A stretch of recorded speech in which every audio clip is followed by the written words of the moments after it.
Today is what we call, or I call, a dangly day. It's where I have a little bit of dangly hair that I don't know, it's just there. Sometimes, I don't know, I just kind of scrunch my hair up a little bit and it just falls where it falls. So, do you ever have dangly days? I'm very excited for today, actually, because this is one of the topics that I absolutely love to hear and listen to and watch, which is the greatest moments in competitive Pokemon.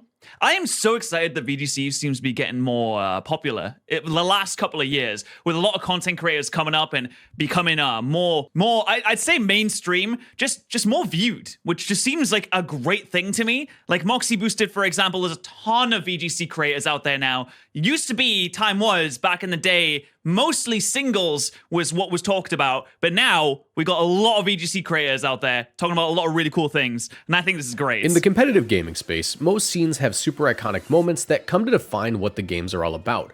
But when it comes to competitive Pokemon, these events aren't super well documented or known by the majority of players, since many of them joined in 2020.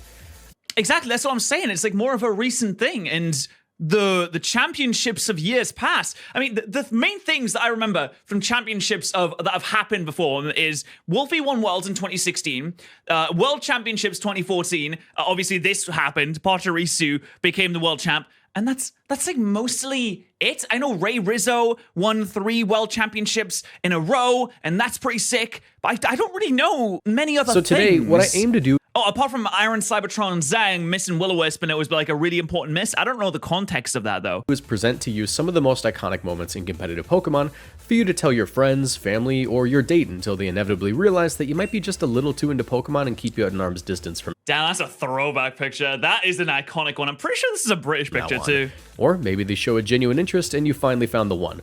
Either way, I'll still be here for you. At least until these videos stop making money, then you're on your own, dude. Anyways, what? If you enjoyed this, hey, please listen. You gotta go to Moxie Boost's Patreon. Use his code, GamerSubs code. Go watch his second channel. He has a second channel. Watch his second channel. Watch his original videos. Video at any point in time, be sure to leave a like and subscribe. As a matter of fact, you should really just subscribe right now because I have a playlist full of content just like this that you can watch once this video ends. And if you think you're subscribed, do me a favor and double check because a lot of my viewers actually aren't. With that, let's get into the video. I definitely am. But not before I plug my YouTube channel memberships. If you click the join button, not only do you get access to bonus videos every week and access to my podcast with Jody Azzarelli, but you also can join my members-only Discord, where we team build and discuss Pokemon broadly. You also get a badge by your name in the comments and in my live streams, and you get to see your name at the end of these videos. Lots of cool perks there, so consider supporting me with a channel membership. Now back to the video. That's amazing. This video will be, you know what? I think you should become a channel member. In no particular order, but I tried to pull a few old moments as well as some modern examples. So let's just jump right in. Here we go. I'm sure most people are aware that Rizzo... Yeah, there it is, the Rizzo three-peat. I think I've actually battled Rizzo once. We did like a doubles battle league many years ago, 2017, 2018, somewhere around there. And I fought Rizzo once, and well, so you can imagine how it went. Is a Pokemon.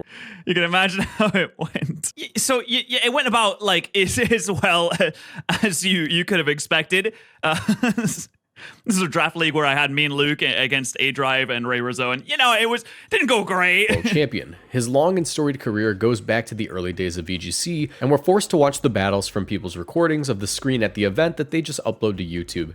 While VGC in the early 2010s was certainly a smaller, more tight-knit community, it can't be overstated just how impressive it was for someone to win the World Championships not once, not twice, but 3 times.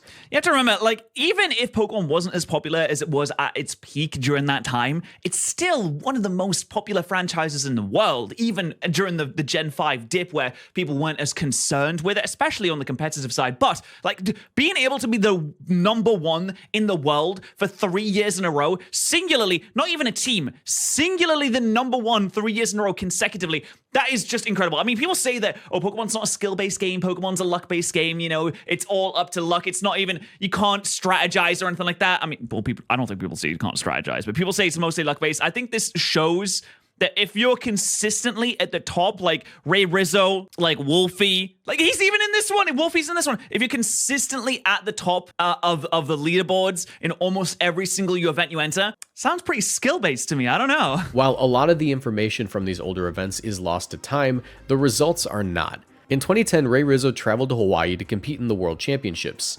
This format was pretty interesting as we haven't had this particular rule set returned since this year.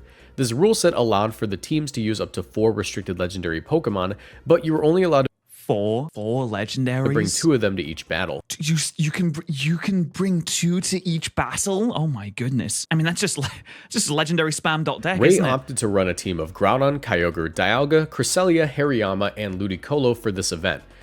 Okay, so it's sort of, I was going to say a rain team, but it's only Ludicolo and Kyogre that really utilize the rain. You also have Groudon on the back that brings in the sun too. I mean, I'm not really sure what benefits from the sun on this squad. I mean, you have Hariyama. I don't think it benefits from the sun too much. I mean, nothing gets really harmed by the sun, but it's an interesting team. Sort of a soft Trick Room dual weather team. In 2011, he traveled to the World Championships in San Diego, California to compete. This time in Pokemon Black and White, using a team of Thundurus, Gothitelle, Terrakion, Escavalier, Conkeldurr, and Hydreigon. Nice team. I see we got some Trick Room usage here. We got Trick Room with Conkeldurr. We got Trick Room with the Escavalier. Oh yeah, it's looking very spicy, looking very nice. And in 2012, Rizzo managed to pull off the three-peat by returning to Hawaii and winning with a team of Garchomp, Rotom Wash, Metagross, Tyranitar, Hydreigon, and Cresselia. Dude, Hydreigon is just his home play, apparently. And also, you can see, look at the lineup. I mean, we have Satan Park at number 5, who went on to win 2014 Worlds. We have Wolfie Glick at number 2, who went on to win 2016 Worlds. Like, these players are just so consistently good. Making Rizzo the only person in the history of competitive Pokemon to win 3 World Championships back to back to back. A feat that we will likely never see again for as long as this game continues to be played, since the game's gotten so much bigger and we have so many more talented players. Yeah, no, I agree. I don't think we're going to see a run like that ever again. It would be sick. I can't lie. It would be sick to see someone go so hard, but I don't think it's going to happen. Jumping ahead to something very recent, we can observe just how far Pokemon has come, at least in terms of tournament registrations and how enjoyable of a viewing experience it can be. In the format of VGC 2025 Regulation H, the Pokemon Company decided it was time to have a format where all legendary Pokemon would be banned. Typically, this was limited to just banning box legends like Lugia or Zacian, but this time around, you couldn't even run something as weak as a Regice. This led to teams becoming less focused on immediate. Why does Regice have to get the slander like that? I mean, he's got a fun cry. I mean, he's got the damage that's where he's and becoming sick, right? harder to break through. One of the Pokemon with the most powerful damage options in the game happens to be a Pokemon with a pretty unimpressive attack stat. Maushold's stats on paper seem to leave a lot to be desired, but its access to great support tools as well as its good speed stat and pure normal typing led it to being a solid support Pokemon. Oh, wait, that's so smart. Utilizing stamina and population bombs to get to +6 defense immediately. What? Hey, +6 defense is ridiculously high. And if you run an Assault Vest too, you're bulky on the physical and special side. You truly do not care about anything but crits. That being said, it can shift gears on a dime and use its signature move of Population Bomb to absolutely obliterate a Pokemon. Oh my god, wait, yeah. Hold on, if one of the attacks does 10% of your health, then that's just an OHKO. Assuming that you don't miss. I mean, it has like, what, a 10% chance to miss? But if you run Wide Lens, it has a 1% chance to miss. Oh, you know people would be missing those. Nicholas Morales, in his first ever major Pokemon tournament, managed to make it to finals where he'd face off against Paul Chua, one of the most consistent players in the game with quite a lengthy career. Nicholas decided to run a team with a Wide Lens Technician Maushold with the move Pop Bomb. You see, Pop Bomb has just 20 base power, but it can hit up to 10 times if it manages to pass the 90% accuracy check that Oh, so potentially 200 base power on the move, not counting stab, not counting potential terrestrialization as well. Times in a row. By giving Maushold the ability Technician, this boosts. Oh, Technician! Yeah, that's right. I forgot about that. So 1.5 times up to 30 base power in every hit. So 300, not barring stab, not barring terrestrialization. The power of low power moves like Pop Bomb by 50%. And the Wide Lens increases the accuracy check to 99%, making it nearly guaranteed that Maushold will be able to throw out 10 30 base power attacks out in a row. And that also, the 300 power doesn't account for the fact that you have 10 chances to get a crit too, which if a crit is like 4% chance and you have 10 chances to get a crit, you have okay, the math doesn't exactly work out like this, but imagine you have like a 40% chance to get a crit every single time that you use 10 attacks. This is the single most powerful normal type attack in the game, even out damaging the move Explosion, which has only 250 base power. In Game 3 of their set, Nicholas threw away any pretense of using Maushold to activate defense boosts on a partner Archaeodon and just went for straight damage. Oh my god. Using Maushold to immediately knock out Paul Chua's Dragonite and later on his Ninetales. Oh my god, let's go Maushold. This Pop Bomb play was so hyped that the entire audience in the venue started counting out each hit, hoping that he'd manage to connect all of them. Wait, let's hear it. And it's gonna be going after each of these hits. Whoa. 3, 4, 5, 6, 7, 8, 9. Does it miss? 10 hits. Oh my god, it's only a 1% chance to miss, right? Nicholas is just sitting there stone-faced like, yeah, I'm gonna hit all 10. Of course I am. What do you mean? Start for Nicholas. What's even funnier is that you can not only hear it on the VGC stream, but you can even hear it more clearly on the TCG stream, which is happening right next to the stage where Paul and Nicholas were playing. Now for Emmett.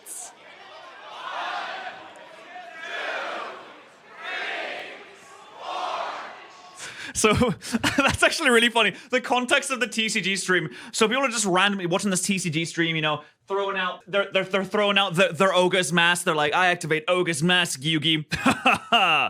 I activate Ogre's Mask. This allows me to choose a Pokemon. Well, that's actually got quite a long effect, so I'm not gonna read it. And just here in the background, I got 1, 2, 3, 4. No context of what the counting is at all. Still playing through this turn nice and steady, nice and slow. We got some crowd action out there as well, Kyle. I don't know what's going on, but it sounds exciting. It's a lot of counting. Yes. Nicholas ended up taking the game and becoming one on a growing list of players to manage to win a regional championship on their first attempt. Wow, I'm sure you all know about this one. At the 2014 World Championships, Let's go, Sajin Park Pachirisu! brought a team with a very strange pick. He opted to run Pachirisu, not because it was his favorite Pokemon, but because it had great matchups into the Pokemon which were, at the time, some of the strongest in the metagame. Oh my god, this is when they used to put tweets on the stream. I mean, obviously they would screen the tweets beforehand to make sure they're not saying anything bad or out like that. But I just feel like that's such a crazy thing to do, just putting tweets on the screen. This is by far the most iconic moment in competitive Pokemon, so rather than explain it myself, I brought in his opponent, Jody Azzarelli, who I just happen to be long-distance roommates with these days. I still remember it. It was 11 years ago. Everyone was preparing for Zapdos. I, myself, realizing that everyone was preparing for Zapdos, used Rotom Mo. I thought I was very smart. In comes... Okay, to be fair, he was very smart, though, because he did get to the finals of Worlds. this man, this gallant man from Korea. And he's using this Pachirisu, which just happens to be like a very unused Pokemon that solves most of the meta, right? Solved a lot of what people were expecting. A lot of people were bringing Zapdos.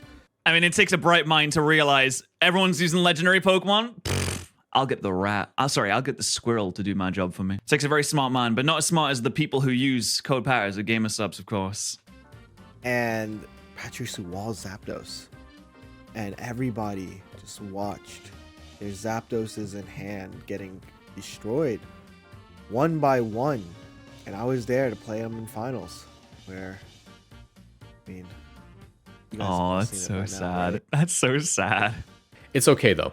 They're chill now. Here's them catching up at the 2024 World Championships. Very Let's go! Wow, that was 10 years on. Wow, 10 years later. I would never forgive Pachirisu for that, truly. wholesome. In Pokemon, there's an ability called Prankster, which causes all status moves used by the Pokemon with the ability to have +1 priority. These tend to be strong support Pokemon, which can instantly taunt, paralyze, and burn opposing Pokemon, among other very annoying things. In Generation 7, this ability was nerfed by making it so Dark-type Pokemon were immune to any Prankster moves. Among the best Prankster Pokemon in Generation 7 was Whimsicott, Oh, this is 2017. who not only could set priority Tailwind, Taunt, and Encore, but had access to a very deadly combination. The move Nature Power turns into various moves depending on which terrain it's fighting on, and it is considered a status move. With the addition of Z-moves, Whimsicott was actually able to fire off a powerful priority Z-move of whatever terrain it happened to be on due to having Nature Power. Oh, okay, so Misty Surge allows you to use a very powerful Fairy-type move? Meaning it was Oh, no. Oh, no, but Dark types. able to combine Z Nature Power with Misty Terrain Tapu Fini to launch a Twinkle Tackle at unsuspecting opponents before they could even move, regardless of speed tiers. In the finals of the 2017 World Championships, Sam Pandelis made an absolutely insane play. Predicting that the opposing Whimsicott would want to go for a KO against his Garchomp, he realized what Ryota Atsubo would need to do to accomplish that. He not only predicted that Ryota would switch out his Marowak for Tapu Fini to set the terrain, but that he would fire a Nature Power into the Garchomp slot. To prevent this, he swapped out his Garchomp for Mandibuzz, a Dark type, who would normally not be a great switch into Fairy-type attacks. But in this particular instance, it was the correct call. Because not only did Ryota use Misty Terrain Nature Power against Mandibuzz, but he would opt to even burn his Z move. Because Mandibuzz is a Dark type. Oh, look at this! Look at his freaking... Look at his hand. He's like, yeah, man. Nailed it! Type and Z Nature Power is technically a Prankster move, Sam Pendelis was able to negate all damage on that turn and waste one of his opponent's most important resources. And get up on Aurora Veil too, super important. By making him fire it off into a Pokemon which was completely immune. Wow. It's not often that you get to see a fairy type attack just not affect a dark type at all, so this left viewers who didn't understand this interaction scratching their heads, but hyped nonetheless. Yeah, they're like, what just happened? I don't understand. They're like looking at the type chart, like, I don't understand. The dark type is, fairy type is, what? What does this mean? それはあなたの脳が小さくてゲームの仕組みを理解できないことを意味します。Oh. In VGC 2019, GS Cup rules returned, allowing the max attack Lunala mirror match? Why would you run a max attack Lunala? Its special attack is like 7 million and 2, I for think? each player to have up to 2 restricted legendary Pokemon on their teams. Among some of the strongest Pokemon early in this format, so everyone's running Xerneas Geomancy, was right? Lunala, a Pokemon with an impressive special attack stat, bulk, as well as an ability which halves all damage taken when it's at full health. One of the few Pokemon who were capable of one-shotting Lunala was Lunala with a Spooky Plate. Yeah, I mean, it does have that quad weakness to Dark and Ghost, which makes it does make it very weak to other Lunalas. Going into Memphis Regionals 2019, Ashton Cox and Jeremy Rodriguez ran identical teams which they had built together. This team consisted of Smear. Oh no, so they know exactly what the other person has, and if they built it together, then they obviously like tested together, they ran the damage calcs together, they worked on everything together, so that, oh man, wait, a mirror match with a team that you built with someone else, that sounds terrifying. Xerneas, Incineroar, Lunala, Toxicroak, and Crobat. With the whole idea of this team being that Xerneas would set up Geomancy with a Power Herb, and partner Lunala would be able to psych up to copy the boosts, and they would oh, that's incredible. Wow. sweep side by side. It would seem that one of these players would build both of their teams and provide the team for the other, because both teams had identical errors. Jeremy and Ashton were by far 2 of the best players in the venue that day, since they not only ran identical teams, but they both managed to make it into finals where they would have to play the mirror match to determine who was the champion. Since the Lunalas were identical, this meant that when facing off, they would have Wait, there's speed tie in every single turn, so every turn is like a coin flip. Oh no! to win a speed tie to move first and see who would end up getting the one shot. The only thing is, when Jeremy won the speed tie in Game 3, something wasn't right. While it is a damage roll to KO the Lunala in one hit, the move did significantly less damage than expected, leaving Ashton's Lunala alive and well to attempt to one-shot Jeremy's Lunala. But once again, it did far less damage than expected. What? Eventually, Ashton would go on to win the set and become the regional champion. But upon inspecting their teams after the set, Jeremy and Ashton realized something. Both of their Lunalas were timid 252 speed, 252 attack, not special attack. Meaning that not only was their team and gameplay so solid throughout the whole day that they ended up playing against each other in finals, but they did so with a Lunala that had absolutely no special attack investment whatsoever. That's actually incredible. I mean, listen, investment is super important when it comes to boosting up your stats. And we can even like have a look and see how much it will boost up your stats. So this is the Lunala they were supposed to have. 252 special attack, which gives you 373 at level 100.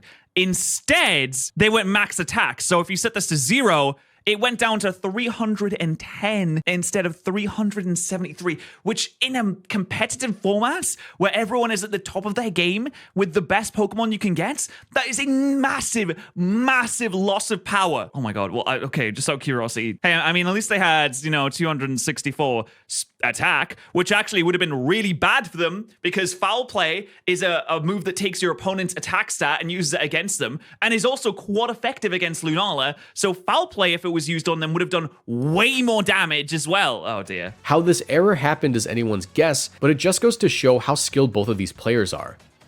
Aaron Zheng is one of the most famous VGC players in the history of the game. But did you know he also has the power to buff moves at will? Because he does. In top 5 of the 2013 World Championships, Aaron Zheng unlocked this ability. While he has the oh no, I think I know where this is going. This is when Will-O-Wisp had 75% accuracy. Facing off against Ryosuke Kasuge, Aaron had a strategy in mind to cut the damage coming out from Ryosuke's powerful physical attackers. He would use his Rotom to burn the opposing Landorus with Will-O-Wisp, decreasing its damage output and causing residual damage to it throughout the game. Nice. Unfortunately, Aaron would go on to miss the Will-O-Wisp on turn 1, which was honestly just a sign of things to come. The next turn, Aaron predicts Landorus to protect, so he attempts a Will-O-Wisp on the Cresselia. Okay. Who also avoids the attack. Oh! Despite this, Aaron would end up taking game 1 in the best-of-3 set.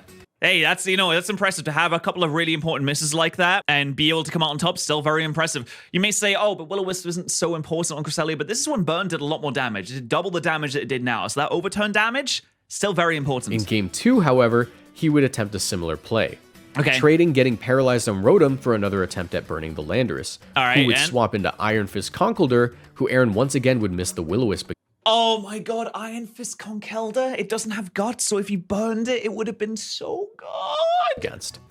The next turn, Cresselia would be paralyzed by Thunder Wave, and Aaron would predict Conkeldurr to protect, so he attempted a Will-O-Wisp into the Thundurus, which he once again would miss. Oh, dude, this is a nightmare. I feel so bad. I genuinely thought that Aaron, this whole time, he only missed like one Will-O-Wisp because it's like a big story in like the community. It's like referenced a lot. It's memed about a lot. I thought he only missed like 1 or 2. That's 4 now. Aaron would go on to have one of the most unlucky sets in Pokemon ever, missing more Will-O-Wisps than I could count, getting fully paralyzed at the worst times, and generally just not having a great time. He would go on to lose the set and be eliminated from the World Championships just 2 games away from victory. Oh no. Oh, that sucks. I think at that point, Aaron to this day is still playing Pokemon, still commentating for Pokemon. I think I'd pack it up at that point. I'd retire. I'd be like, I can't do this anymore, man. There's no way. No, I'd have trauma about Following Will-O-Wisp. this generation, Will-O-Wisp would be buffed from 75 accuracy to 85, and Thunder Wave would be nerfed twice, once in Generation 6 and again in Generation 7, where its accuracy was cut to 90. Maybe that was the price that they had to pay. Aaron said, no more Pokemon unless you make these changes, and they said, absolutely, sir. I'm so sorry. This happening on the biggest stage of Pokemon was likely one of the reasons these moves were adjusted, meaning Aaron Zheng really took one for the team here. Let's add buffing moves to the list of things that Aaron can do, and we'll add landing Will-O-Wisp to the list of things that he can, alongside driving the ball in the basket. Wait, oh my god, that's tough, man. Giovanni Still a very talented man, though. Very talented. The Dragonite with 3v1. Oh, 3v1 is sick. Is known for a few signature Pokemon. Among these are Dragonite and Eevee.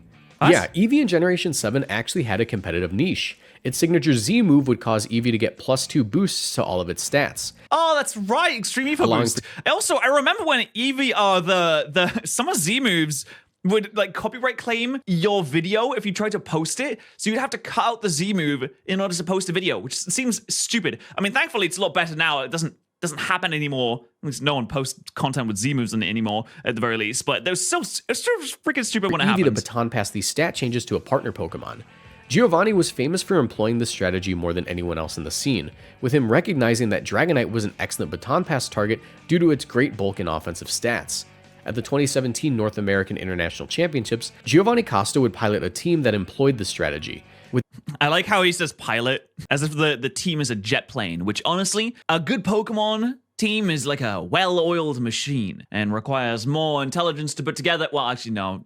I mean, I imagine building cars is really hard, actually. I've never built a car before. Seems I opened the bonnet of the car. I'm like, wow, that looks, there's a lot of stuff in there. These boosts, Dragonite became a very powerful sweeper that many teams weren't prepared for. In Game 3 of Round 3 of the tournament, Giovanni would find himself in quite the predicament against his opponent Tobias. This Dragonite would find itself asleep in a 3v1 scenario against Hariyama, Nihilego, and Smeargle. Okay, so let's think about this. We have a Smeargle that can put you back to sleep. We have a Nihilego that can use Power Gem, super effective damage. And we have a Hariyama in the back that could potentially knock off. But otherwise, I mean, fighting type moves probably not doing that much in the way of damage. Just when Giovanni thought it was over, Dragonite was able to survive a ×4 super effective Hidden Power Ice from the opponent. Oh, the HP. Oh, of course, Hidden Power is still around. Let's go, Dragonite! Unfortunately, it is still asleep, though. Causing Nihilego at red health and wake up on that same turn, allowing for it to use a +2 Earthquake against it and Hariyama, scoring a double knockout, leaving it in a 1v1 against Tobias' Smeargle. Oh my god, wait, the Hariyama lived. Did the Hariyama live that? Or Tobias am I crazy? No, the Hariyama lived, but it died to burn. Smeargle to score the KO with Fake Out, which was well within reason against Dragonite, given how low the Dragonite was on health. It would go on to survive the Fake Out on just 4 HP, allowing for him to steal the win from the jaws of defeat. This just goes to show that in competitive Pokemon, if there's a way to win, the best players will do their best to find it. But those were That's just some incredible. of the most iconic moments in Pokemon. Genuinely, that is actually so sick. I love videos like this. I think they're fantastic. Please subscribe to Moxie Boosted. Look at all these videos you can go watch right now. Look at all these freaking videos you can go watch right now and become a member and watch the member videos too. Do it. You should do it. You should really do it. And I don't know. On your way out, you could use code Patterrz at GamerSubs to subscribe here too. You could do it if you want to.